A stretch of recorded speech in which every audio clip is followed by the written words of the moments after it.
Hey, what is up, guys? Bluntguts here.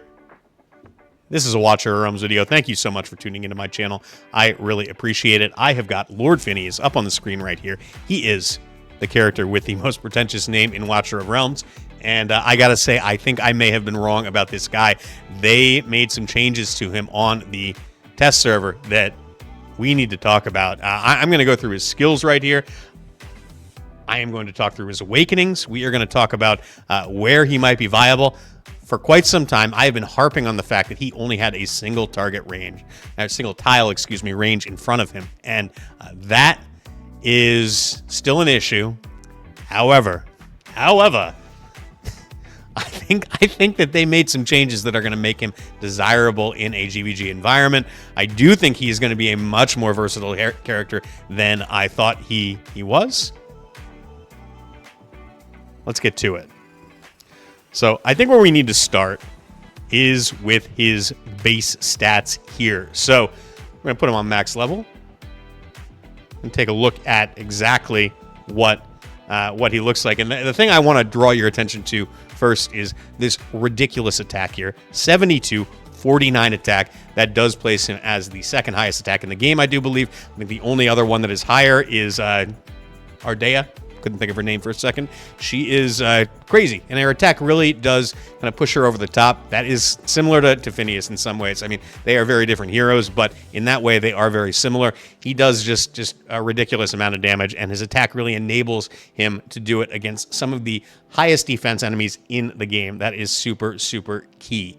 HP, 30,726 is also super, super high for a fighter. That is nuts. So really excited to see that. That is going to give him some viability, some measure of survivability. He doesn't have a lot of survivability or any, I think, in his kit.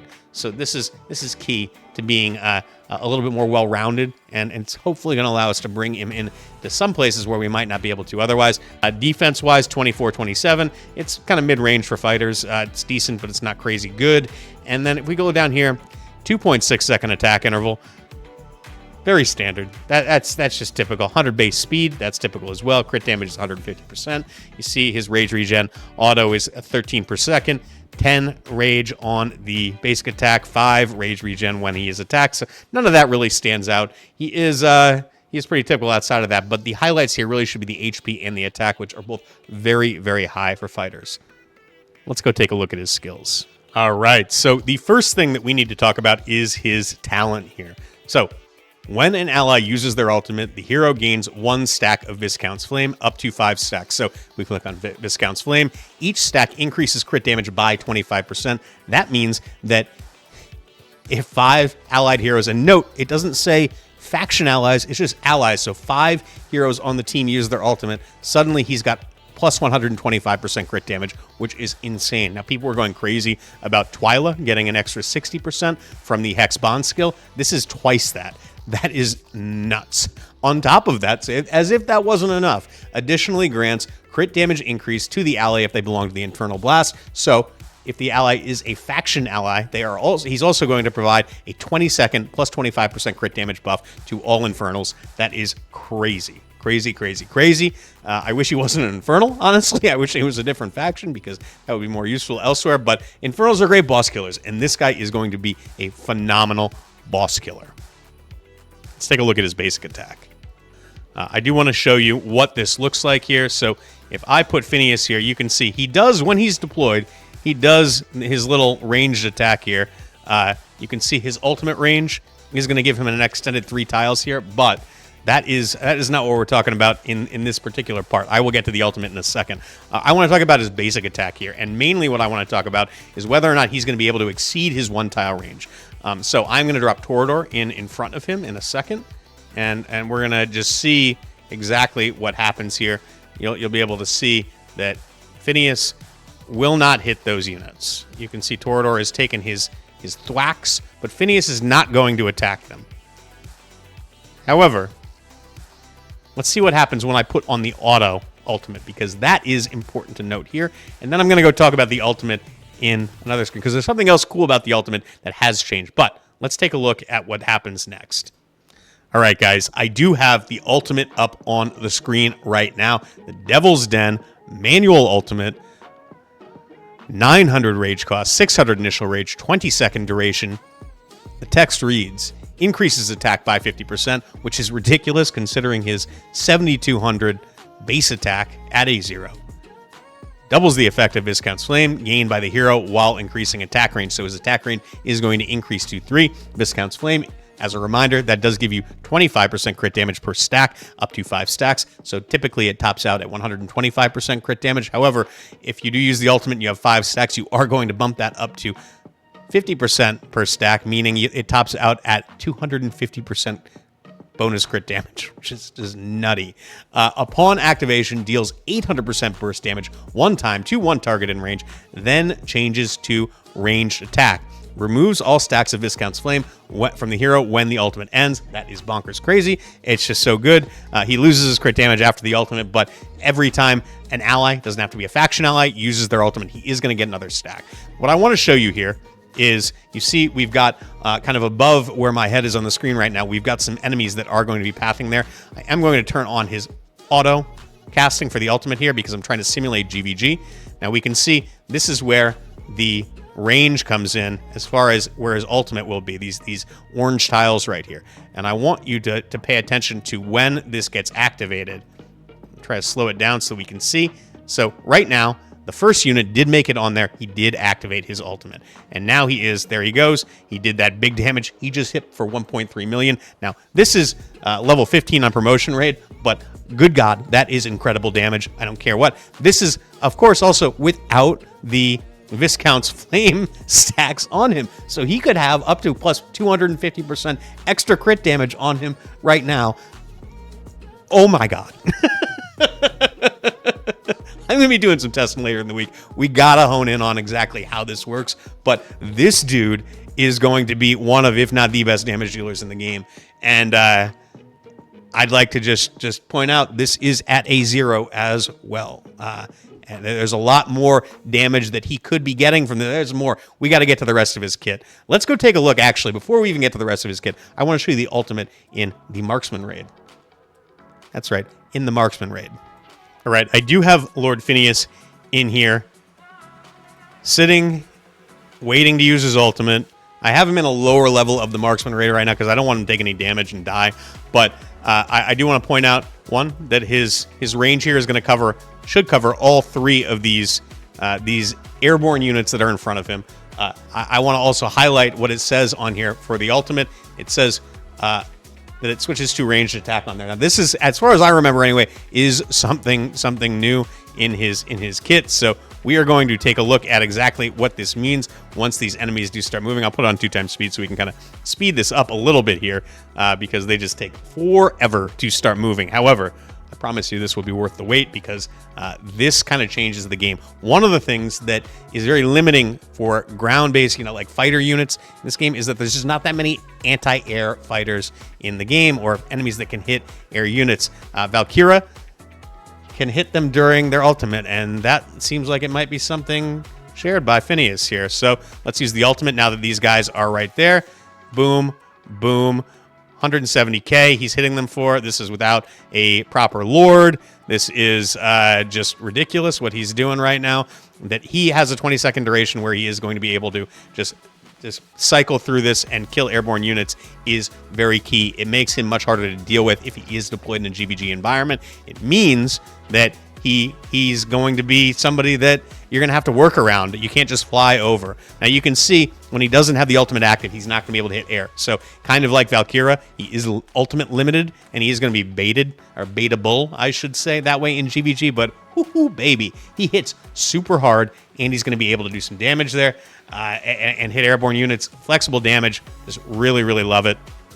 Let's go take a look at some of his other skills. All right, so we looked at the ultimate, we looked at the basic attack.